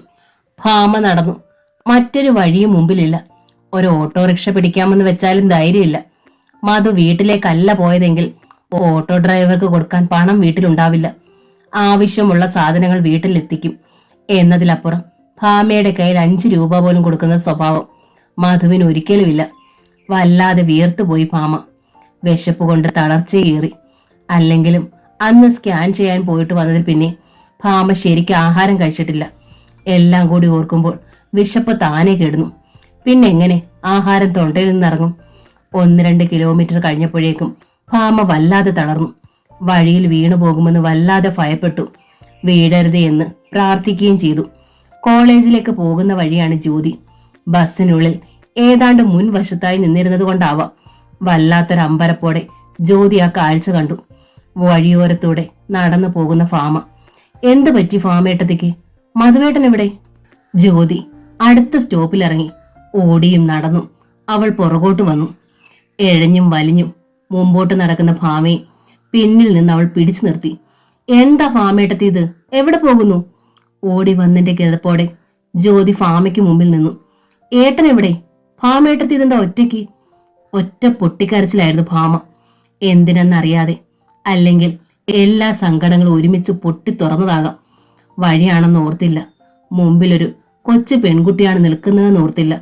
എന്താ ഭാമേട്ടത്തി, പറയൂ. അത്യന്തം സ്നേഹത്തോടെ ജ്യോതി ഭാമയുടെ തോളിൽ കൈവച്ചു. ഒന്നുമില്ല ജ്യോതി, നടന്നു വന്നതിന്റെ ക്ഷീണം. നിന്നെ കണ്ടപ്പോൾ സങ്കടം വന്നു, അത്രേ ഉള്ളൂ. ഭാമ തടി തപ്പാൻ കള്ളങ്ങൾ പറഞ്ഞു. ഏട്ടൻ എവിടെ പോയി? ഓഫീസിലേക്ക്. നിങ്ങൾ രണ്ടാളൂടെ ഹോസ്പിറ്റലിൽ പോയതല്ലേ? ഭാമ വിളറിപ്പോയി.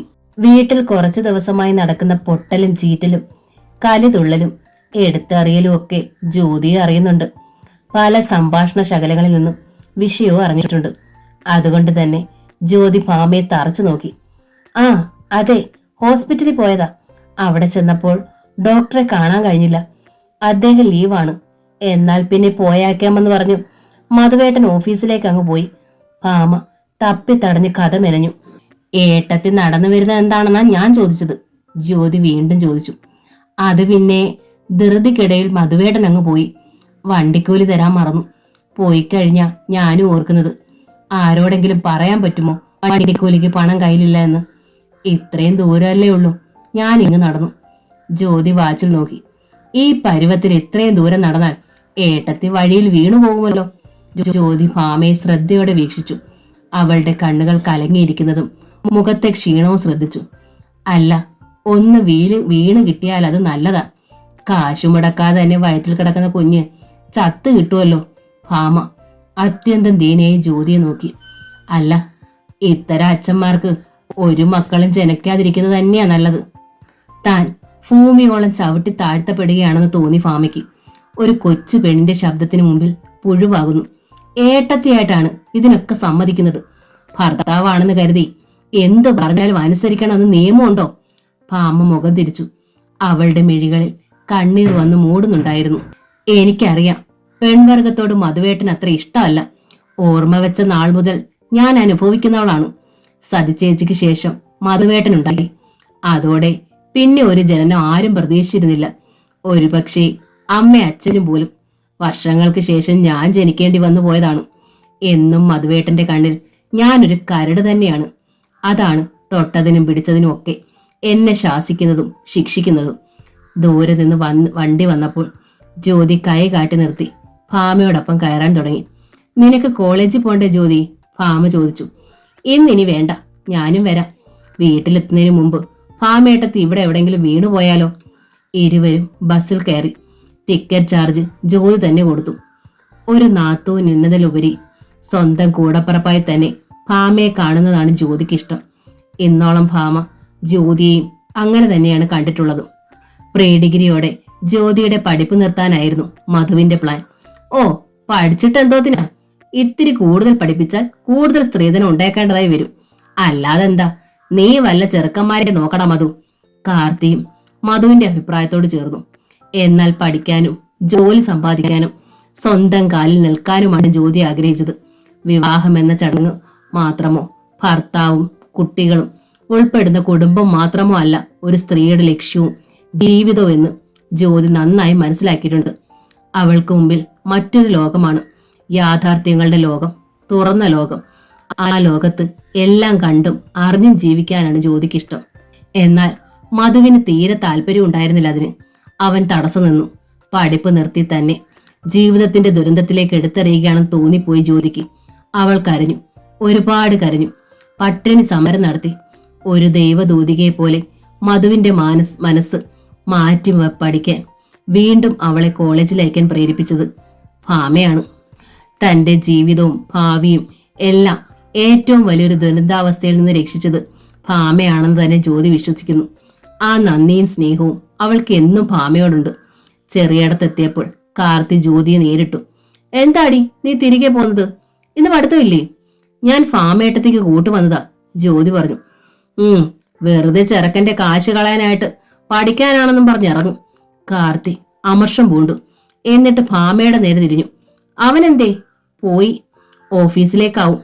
നീ അകത്തോട്ട് കയറി പൊടി. കാർത്തി ജ്യോതിയുടെ നേരെ നോക്കി ശാസിച്ചു. എന്നാ കേൾക്കാൻ നിൽക്കുവാ? ജ്യോതി അകത്തേക്ക് കയറി. കാര്യം നടന്നോടി? കാർത്തി ഭാമയെ നോക്കി. ഇല്ല. അതെന്താ? ഇപ്പോഴിനി ചെയ്യാനാവില്ല, സമയം കഴിഞ്ഞെന്ന് ഡോക്ടർ പറഞ്ഞു. ഇഷ്ടമില്ലാതെ നീ ഇവിടെ കിടന്ന് ബഹളമല്ലായിരുന്നോ? നേരത്തെ പോകാനുള്ളതിന് കഷ്ടം. കാർത്തി താടിക്ക് കൈ കൊടുത്തു. അല്ല, ഇതിങ്ങനെ വരുത്തുള്ളൂ. ആണിന്റെ തരിയില്ലാത്ത വീടല്ലേ നിന്റേതും. 3 പെൺപിള്ളേര് മാത്രം. പെണ്ണ് കണ്ടേച്ച് അന്നവൻ ഇവിടെ വന്ന് പറഞ്ഞപ്പോഴേ ഞാൻ പറഞ്ഞതാ, എടാ ആ പെണ്ണ് ആണിനെ പ്രസവിക്കത്തില്ലെന്ന്. അപ്പോഴവൻ കേട്ടില്ല. ഇപ്പോ ഒത്തോ? ഈർഷ്യോടെ കാർത്തി പറഞ്ഞു. അന്ന് നിന്റെ ഈ മോറും ഉർവശി രംഭമാരുടെ കണക്കുള്ള സൗന്ദര്യം ഒക്കെ കണ്ടപ്പോൾ ചെക്കൻ ഭ്രമിച്ചു പോയില്ലേ? ഇപ്പോഴെന്തായി? ഞാൻ പറഞ്ഞത് ഒത്തില്ലേ? ശരിയാണ്, തന്റെ വീട്ടിൽ മക്കളായി തങ്ങൾ 3 പെൺമക്കളാണ്. അതിലെ ഏറ്റവും ഇളയതാണ് താൻ. അച്ഛൻ അധ്യാപകനാണ്. 3 പെൺമക്കളുണ്ടായതിൽ ഒരിക്കലും അച്ഛൻ അമ്മയെ കുറ്റപ്പെടുത്തിയിട്ടില്ല. ഒരാൺകുട്ടി വേണമെന്ന് അച്ഛനും ആഗ്രഹിച്ചതിരിക്കാം. പക്ഷേ അതിന് അമ്മയെ കുറ്റപ്പെടുത്തുന്നതിൽ അർത്ഥമില്ലെന്ന് അച്ഛൻ അറിയാമായിരുന്നു. തങ്ങൾ 3 പെൺമക്കളെ അച്ഛൻ പൊന്നു മക്കളായി തന്നെ കരുതിയാണ് വളർത്തിയതും. മൂവരെയും മാക്സിമം കഴിവിനനുസരിച്ച് പഠിപ്പിച്ചു. 2 ചേച്ചിമാരും ജോലിക്കാരാണ്. അവരുടെ ഭർത്താക്കന്മാരും.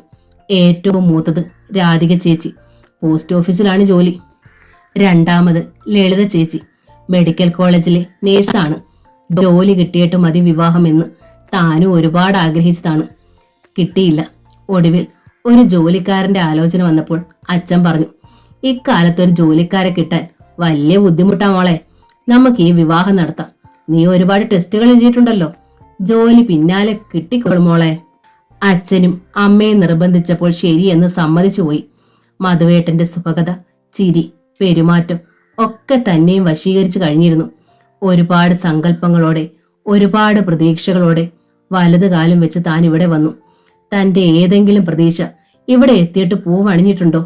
പൊരുത്തക്കേടുകളുടെ കടന്നാക്രമണത്തിലും സമനില തെറ്റാതെ അഡ്ജസ്റ്റ് ചെയ്തുള്ള ഒരു ജീവിതം, അതാണ് പെണ്ണിന്റെ വിധി. ഭാമ അകത്തേക്ക് കയറി. അച്ഛനെ പോലെ തന്നെ അങ്ങോളം കഷ്ടപ്പെടാനാണ് അവന്റെയും വിധി. ഞാനിപ്പൊ എന്താ അമ്മേ വേണ്ടത്? ഭാമ തിരിഞ്ഞു നിന്നു. വയറ് കുത്തിപ്പിളർന്ന് എടുത്ത് കളയാൻ പറ്റുമോ എനിക്ക്? അഹമ്മതി പറയുവാണോ? അഹമ്മതി അല്ലമ്മേ. എന്റെ വീട്ടിൽ ഞങ്ങൾ 3 പെൺമക്കളായിരുന്നു. ഞങ്ങൾ 3 പഠിച്ചു. ചേച്ചിമാർക്ക് 2 പേർക്കും ജോലിയായി. ഞങ്ങളെ 3 അച്ഛൻ വിവാഹം ചെയ്ത് തന്നെയാ വിട്ടത്. എന്താടി എന്നോട് ഈ വിസ്താരം? പെണ്ണുണ്ടാകുന്നതും വിവാഹം ചെയ്തു വിടുന്നതും ഈ വീട്ടിൽ മാത്രമായിട്ടുള്ളൊരു മഹാസംഭവം അല്ലെന്ന് പറയുകയായിരുന്നു. ചില പെണ്ണിന് ആണിന്റെ വിലയുണ്ട്. ഓഹോ, നിനക്ക് നാക്കുണ്ടല്ലോ. ഫാമ അതിന് മറുപടി പറഞ്ഞില്ല. തന്റെ മുറിയിലേക്ക് കയറി ഡ്രസ്സ് മാറ്റി ഹൗസ് കോട്ട് ധരിക്കുമ്പോൾ വല്ലാതെ സങ്കടം കൊണ്ട് വിങ്ങി പൊട്ടുകയായിരുന്നു അവൾ. അനുമോൾ തൊട്ടിൽ ഉറങ്ങുകയാണ്.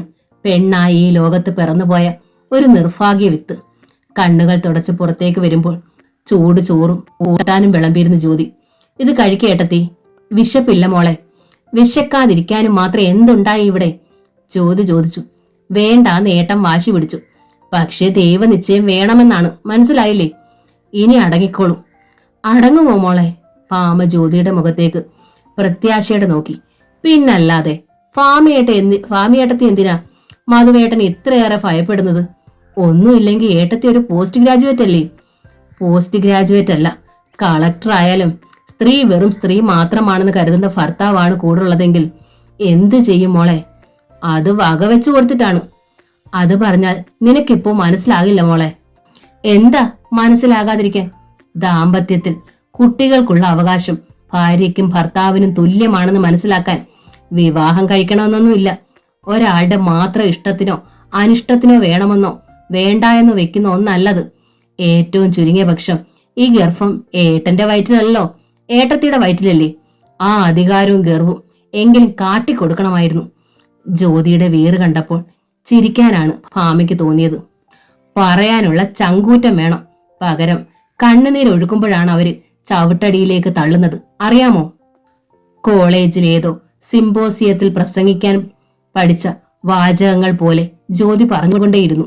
ജ്യോതിയിലെ വീറ് ഒരിക്കൽ ഭാമയിലും ഉണ്ടായിരുന്നു. ഇപ്പോഴതൊക്കെ എവിടെ? എല്ലാ ചങ്കൂറ്റവും വീരവാദവും ഒക്കെ ചവിട്ടടിയിലേക്ക് തള്ളപ്പെട്ടിരിക്കുന്നു. പെണ്ണായി പിറന്നാൽ ജീവിതഗതികൾ ഇങ്ങനെയൊക്കെ തന്നെ ആയിത്തീരുമാവാം. രാത്രി 10 മണി കഴിഞ്ഞു. മധു വരുമ്പോൾ കാർത്തിക് കിടന്നു കഴിഞ്ഞു. ജ്യോതി അപ്പോഴും പഠിക്കുകയാണ്. ഭാമ ഉമ്മർത്ത് തന്നെ കാത്തിരിക്കുകയാണ്. ഗേറ്റ് കടന്നു വരുന്ന സ്കൂട്ടർ വെട്ടുകയും പാളുകയും ചെയ്യുന്നത് കണ്ടപ്പോൾ ആന്തലോടെ ഭാമ എഴുന്നേറ്റു. നന്നായി മദ്യപിച്ചിരുന്നു ആൾ.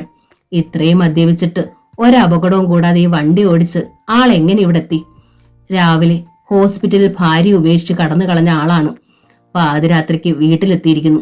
കുടിച്ച് വെളിവില്ലാതെ ഭാര്യ വീട്ടിൽ തിരിച്ചെത്തിയിട്ടുണ്ട് എന്ന തീർച്ചയിലാണോ? അതോ തിരിച്ചെത്തിയില്ലെങ്കിലും സാരമില്ലെന്ന് കരുതിയോ? വണ്ടി സ്റ്റാൻഡിൽ കയറ്റി വെക്കാൻ മധു വല്ലാതെ പാടുപെട്ടു. വരാന്തയിലേക്ക് കയറാനും പാടുപെട്ടു. വരാന്തയിലേക്ക് വേച്ചു വീഴാൻ പോയപ്പോൾ ഭാമ കടന്നു പിടിച്ചു. ഛീ, വിടടി വിടടി എന്നെ! മധു അവളെ തട്ടി മാറ്റി. എന്താ ഇത് മധുവേട്ട? ഭാമ ചോദിക്കാനാഞ്ഞു. ഛീ, മിണ്ടാതടി. എടി മിണ്ടരുതെന്ന് എനിക്ക് മനസ്സിലായില്ലെന്ന് കരുതി അല്ലേടി? നീയും ആ ഡോക്ടറും കൂടി അകത്തിരുന്ന് പെറുപെറുത്ത് ഒത്തോണ്ട് എനിക്കിട്ട് വേല വെച്ചു അല്ലേടി? നിനക്ക് സമ്മതമില്ലെന്ന് മനസ്സിലായെന്നാ ഡോക്ടർ പറഞ്ഞടി. ഞാൻ പിന്നെ ഫോൺ ചെയ്ത് ചോദിച്ചപ്പോ സത്യമായിട്ട് ഞാനൊന്നും പറഞ്ഞിട്ടില്ല മധുവേട്ട. എന്നെ വിഡ്ഢിയാക്കാൻ നോക്കിയാൽ ഞാനിത് സമ്മതിച്ചു തരത്തില്ലടി. മധു നിന്നാടി. മനസ്സാ വാച ഞാൻ അറിഞ്ഞിട്ടില്ല. ആ ഡോക്ടർ പറഞ്ഞതിൽ സംശയമുണ്ടെങ്കിൽ നമുക്ക് വേറെ ഡോക്ടറെ കാണാം. എന്തിന്? പരിശോധിക്കുമ്പോ അവിടെയും ഞാൻ പുറത്ത്. അകത്ത് വെച്ച് നീ കരഞ്ഞു കാണിച്ച് അയാളെ പാട്ടിലാക്കും. നിനക്ക് ജയിക്കണം അല്ലേടി? മധു അവളെ കടന്നു പിടിച്ചു. മധുവേട്ട പോകാം. നമുക്ക് ഒരു ഡോക്ടർ മാത്രമല്ലല്ലോ, വേറെ ഇല്ലേ? ആരെ വേണമെങ്കിലും കാണാം. എന്ത് ചെയ്തിട്ടായാലും വേണ്ടില്ല, ഇതിനെ നശിപ്പിക്കാം. എനിക്കും ഇനി ഈ ഗർഭം വേണമെന്നില്ല. പോകാം. ഭ, എന്റെ പട്ടി വരുമടി ഇനി നിന്റെ കൂടെ. ആ, അത്യന്തം കലിയോടെ ചുവന്ന കണ്ണുകളുമായി മധു അലറി. നിന്റെ ഈ ഗർഭം കലക്കാൻ എനിക്കൊരു ഡോക്ടറുടെ സഹായവും വേണ്ടടി. ദാ ഇങ്ങനെ ഒരു ചവിട്ട് മതിയടി, ഒറ്റ ചവിട്ട്. പറയുക മാത്രമല്ല മധു ചെയ്തത്. വലത് കാൽ ഉയർത്തിയതും ഭാമയുടെ വയർ ലക്ഷ്യമാക്കി ആഞ്ഞു ചവിട്ടിയതും ഒപ്പം കഴിഞ്ഞു. അയ്യോ! ഭാമ പിന്നോട്ട് വീണു. സ്കൂട്ടറിന്റെ ശബ്ദം മുറ്റത്തെത്തിയപ്പോൾ തന്നെ കാർത്തി എഴുന്നേറ്റിരുന്നു. പഠനം നിർത്തി ജ്യോതിയും. മധു വല്ലാത്ത ദേഷ്യത്തിലാണെന്നും എന്തെങ്കിലുമൊക്കെ സംഭവിക്കുമെന്നും രണ്ടാൾക്കും അറിയാമായിരുന്നു. ഭാമയുടെ നിലവിളി കേട്ടതോടെ രണ്ടാളും പിടഞ്ഞ് അങ്ങോട്ടോടി. ജ്യോതി ഓടിയെത്തി താഴെ വീണ് കിടക്കുന്ന ഭാമയെ പിടിക്കാനാഞ്ഞു. ഓടിയകത്ത്. മധു ജ്യോതിയുടെ നേർക്ക് കൈ ഓങ്ങി. എന്തിനാടി നീ വന്നത്? നിന്നെ ആരാടി വിളിച്ചത്? ജ്യോതി പിന്മാറി. എന്നതാടാ ഇവിടെ ബഹളം? കാർത്തി ചോദിച്ചു. നിനക്കിപ്പൊ ഇത് എന്നാത്തിന്റെ കേടാ? മൂക്കറ്റം കൂടി കഴിഞ്ഞിട്ട് വന്ന് കലാശക്കൊട്ടല്ലോ. അമ്മ പോയി കിടന്ന് ഉറങ്ങുന്നുണ്ടോ? മധു അമ്മയോട് ദേഷ്യപ്പെട്ടു. എടാ വയറ്റുകണ്ണിയാ, ഈ സമയത്ത് താഴെ വീണ എന്നതാ ഉണ്ടാകും നിനക്കറിയാമോ? എന്നതായാലും ഞാൻ സഹിച്ചോളാം. അമ്മ പോകാൻ നോക്ക്. ആ, ഞാൻ പോവുക. കാർത്തിയും പിന്മാറി. ഭാമ വലിഞ്ഞു മെല്ലെ എഴുന്നേറ്റു. ചവിട്ടുമെന്ന് പറഞ്ഞിട്ട് ചവിട്ടിയതിനാൽ തെല്ല് പിന്നോക്കം വലിയാൻ ഭാമയ്ക്ക് കഴിഞ്ഞു. അതുകൊണ്ട് മധുവിന്റെ കാൽ പതിഞ്ഞത് ഭാമയുടെ ഉരത്തിന്മേലാണ്. വീണത് നടുവടിച്ച്. നേരെ നിൽക്കാൻ കഴിയുന്നില്ല, കൂനി പോകുന്നു. അവൾ ഭിത്തിന്മേൽ പിടിച്ച് നിന്നു നോക്കി. വരാന്തയിൽ ആരുമില്ല. മധു പോയത് അകത്തോട്ടോ പുറത്തോട്ടോ? ഭാമ അകത്ത് കയറി. നടുവിന് കുത്തി പിളർക്കുന്ന വേദന. വീണതിന്റെയാണ്. നെഞ്ചിലുമുണ്ട് വേദന. തന്റെ ഭർത്താവ് ഇത്ര ക്രൂരത കാട്ടിയല്ലോ എന്ന വേദന. ഒന്ന് കിടന്നാൽ മതിയെന്ന് തോന്നിപ്പോയി. കിടക്കമുറിയുടെ വാതിക്കലെത്തി. മധു ഡ്രസ്സ് മാറുകയാണ്. കയ്യിൽ ധരിക്കുന്നു. വാതിക്കലെത്തി ഭാമയെ കണ്ടതോടെ മധു പാഞ്ഞെത്തി. എന്താടി ഇവിടെ വന്ന് നോക്കുന്നത്? ഊണെടുത്ത് വെക്കടി. ഭാമ പിന്തിരിഞ്ഞു. നെഞ്ചിൽ കൊട്ടുന്ന തേക്കം പുറത്തു വരാതെ വായടച്ചു പിടിച്ചു. ചോറും കറികളും വിളമ്പി ടേബിളിൽ വെച്ചു. മധു കൈ കഴുകി വന്നിരുന്നു. ഈ വെള്ളത്തിന് എന്താടി ചൂടില്ലാത്തത്? കുടിക്കാൻ വെച്ചിരുന്ന വെള്ളം ഗ്ലാസോടെ തട്ടി എറിഞ്ഞു മധു ചീറി. ഭാമ അടുപ്പത്ത് വീണ്ടും വെള്ളം വെച്ച് ചൂടാക്കി മറ്റൊരു ഗ്ലാസ്സിൽ കൊണ്ടുവന്ന് വെച്ചു. നടുവിന്റെ വേദന അധികരിക്കുന്നു. ഒന്ന് കിടന്നാൽ മതിയെന്ന് തോന്നി. മധു വെള്ളം കുടിക്കാനെടുത്തു. ഛീ, തിളപ്പിച്ച് വെച്ചിരിക്കുന്നു. ഇതെന്താ, എന്നെ പൊള്ളിക്കാനാണോടി? ഭാമ നിൽക്കുന്നിടത്തേക്കാണ് ഇത്തവണ ഗ്ലാസ് തട്ടി എറിഞ്ഞത്. ചൂടുവെള്ളം അവളുടെ ദേഹത്ത് വീണു. ഗ്ലാസ് താഴെ. പൊള്ളിയില്ല. അതിനുള്ള ചൂടില്ലത് ദേഹത്ത് വീണ വെള്ളത്തിൽ നിന്ന് ഭാമ അറിഞ്ഞു. ചൂട് കുറഞ്ഞിട്ടോ കൂടിയിട്ടോ ഒന്നുമല്ല, തന്നോടുള്ള ദേഷ്യം പ്രകടിപ്പിക്കലാണ്. ഭാമ വീണ്ടും വെള്ളമെടുത്തു. മറ്റൊരു പാത്രത്തിൽ ഒഴിച്ചാറ്റി. എന്നിട്ട് വീണ്ടും വെള്ളം കൊടുത്തു. ഛീ, വെച്ചുണ്ടാക്കി വെച്ചിരിക്കുന്നു. ഉപ്പുമില്ല പുളിയുമില്ല. ചോറിലൊഴിച്ച മീൻകറി വിരകിയിട്ടാണ് ദേഷ്യം പ്രകടിപ്പിക്കൽ. നാവിലും വയറ്റിനുള്ളിലും മദ്യമാണ് പ്രവർത്തിക്കുന്നത്. പിന്നെങ്ങനെ കറിക്ക് ഉപ്പും പുളിയും തോന്നിക്കും? അത് പറയാനാവില്ലല്ലോ. എന്താടി മിണ്ടാത്തത്? ആരെ തീറ്റാനാണടി ഇങ്ങനെ പുഴുങ്ങി വെച്ചത്? നിന്റെ തന്തയും തള്ളയും വരുന്നുണ്ടോടി കൊടുക്കാൻ? എന്തേടി? ഭാമ ഒന്നും മിണ്ടിയില്ല. മിണ്ടാതെ നിന്നെ തോൽപ്പിക്കാനാണോ ഭാവം, അല്ലേടി? ഫിത്തിയോട് ചേർന്ന് നിന്നിരുന്ന ഭാമയുടെ കഴുത്തിൽ കുത്തിപ്പിടിച്ചു നിന്നു മധു. ഭാമ അപ്പോഴും മിണ്ടിയില്ല. തറ ചവിട്ടി പൊളിക്കുന്ന മട്ടിൽ മധു മുറിയിൽ നിന്ന് ഇറങ്ങിപ്പോയി. ആഹാരം കഴിച്ചില്ല. വെറുതെ എല്ലാം വലിച്ചെറിയാൻ വേണ്ടി മാത്രം വന്നിരുന്നതാണ്. വരാന്തയിൽ ചീറ്റലും തുമ്മലും കാർക്കിച്ച് തുപ്പുന്നതും ഒക്കെ കേട്ടു. ദേഷ്യം പ്രകടിപ്പിക്കലാണ്. ഭിത്തി അരികിൽ പൊട്ടിച്ചിതറിക്കിടക്കുന്ന ഗ്ലാസ് കഷ്ണങ്ങൾ, ഒഴുകി പരന്ന വെള്ളം, അതിനപ്പുറത്ത് ചിതറിക്കിടക്കുന്ന ചോറ്, മീൻകറി ഉൾപ്പെടെ കൂട്ടാനുകൾ. മേശമേലും ഏതാണ്ട് അതേ അവസ്ഥ. ഇതൊക്കെ ഇതേപടി ഇട്ടിട്ട് പോയി കിടക്കാനാവില്ല. എല്ലാം വാരി പെറുക്കി കളഞ്ഞ് സോപ്പും വെള്ളം ഉപയോഗിച്ച് കഴുകി കളയണം. ഞരമ്പുകൾ വലിയുകയാണ്. കാലിന്റെ പെരുവിരൽ മുതൽ വേദനയുണ്ട്. പക്ഷെ ചെയ്യാതെ പറ്റില്ല. ഇത് ഇങ്ങനെ കിടന്നാൽ പുലർച്ചെയാകുമ്പോൾ ദുർഗന്ധമാവും. ഇരട്ടി പണി ചെയ്യണം. അതും താൻ തന്നെ ചെയ്യണം. വൃത്തിഹീനത കണ്ടാൽ അമ്മ അപ്പോഴേ തുടങ്ങും ശകാരം. ഭാമ ഗ്ലാസ് കഷ്ണങ്ങൾ പെറുക്കിയെടുത്തു. ചോറും കറികളും പൊട്ടിയ പാത്രങ്ങളും ഒക്കെ തൂത്തുകോരി. അടുക്കളയിൽ കോരി വെച്ചിരുന്ന വെള്ളവും സോപ്പ് പൊടിയും കൂട്ടി തറയും ടേബിളും കഴുകി തുടച്ചു. സമയം പാതിരാത്രിയോടടുത്തിരുന്നു. പണി തീരുമ്പോൾ വൃത്തിയായി ജോലി ചെയ്യണം. അടക്കവും ഒതുക്കവും വേണം. അന്യന്റെ കുടുംബത്തെ ജീവിക്കേണ്ട പെണ്ണ, അമ്മ പറയുമായിരുന്നു. സ്വന്തം വീട്ടിലേക്ക് വേണ്ടിയല്ല, അന്യന്റെ വീട് വൃത്തിയാക്കാൻ വേണ്ടിയാണ് ശീലിപ്പിക്കുന്നത്. അന്യ കുടുംബത്തിൽ ജീവിക്കാൻ വേണ്ടിയാണ് വളർത്തപ്പെടുന്നത്. ആ ഗതികേടിത പാതിരാത്രിക്ക് നെഞ്ചു പറയുന്ന വേദന നിന്നുകൊണ്ട് തറ കഴുകാൻ ഭാമയെ പ്രേരിപ്പിക്കുന്നു. എല്ലാം തീർത്ത് കൈ കഴുകി ഭാമ ആകെ തളർന്നു. അടുക്കളയിൽ എവിടെങ്കിലും ഒന്ന് വീണ് കിടന്നുറങ്ങാൻ തോന്നി. പക്ഷെ അത് മതി മധു വീണ്ടും ഭൂകമ്പം ഉണ്ടാക്കാൻ. സ്നേഹിച്ചാൽ ആൾ സ്നേഹവാനാണ്. ആ സ്നേഹം ആവോളം അനുഭവിച്ചറിഞ്ഞിട്ടുമുണ്ട്. പിണങ്ങിയാലോ ശരിക്കും മൃഗം തന്നെയാണ് എന്ന് വെച്ച് എന്തു പറഞ്ഞാലും വായിൽ വെള്ളം നിറച്ചു വെച്ച് മിണ്ടാതെ നിൽക്കണോ? കീ കൊടുത്ത ബൊമ്മയെ പോലെ അനുസരിക്കണോ? തൻ്റേത് താൻ ആഗ്രഹിച്ച ജീവിതം അല്ല. ഭാമയ്ക്കതറിയാം. എന്നാലും സഹിച്ചേ തീരൂ, ജീവിച്ചേ തീരൂ. കഴുത്തിൽ താലി കയറിപ്പോയില്ലേ, ഇനി മടക്കമില്ല തന്നെ. ഭാമ മുറിയിലേക്ക് ചെന്നു. മുറിയിൽ ലൈറ്റില്ല. അണച്ചു കിട്ടിരിക്കുന്നു മധു. തൊട്ടിലിനുള്ളിൽ അനുമോൾ സുഖസുഷുപ്തിയിലാണ്. മധു കിടക്കുകയാണ്. ഉറങ്ങിയോ? ഉറങ്ങിക്കാണും. ഹാവൂ, ആശ്വാസം. ബെഡിലേക്ക് മെല്ലെ ചെന്നിരുന്നു. എല്ലാ വേദനയും മറന്ന് ഒന്നുറങ്ങിയാൽ മാത്രം മതിയിനി. പക്ഷേ പക മൂത്ത വിഷസർപ്പമായി കാത്തു കിടക്കുകയായിരുന്നു മധു. അയാൾ അവളെ കടന്നു പിടിച്ചു. ചുറ്റി വരിഞ്ഞു കെട്ടി പെടയുന്ന സർപ്പമായി ഉലഞ്ഞാടി.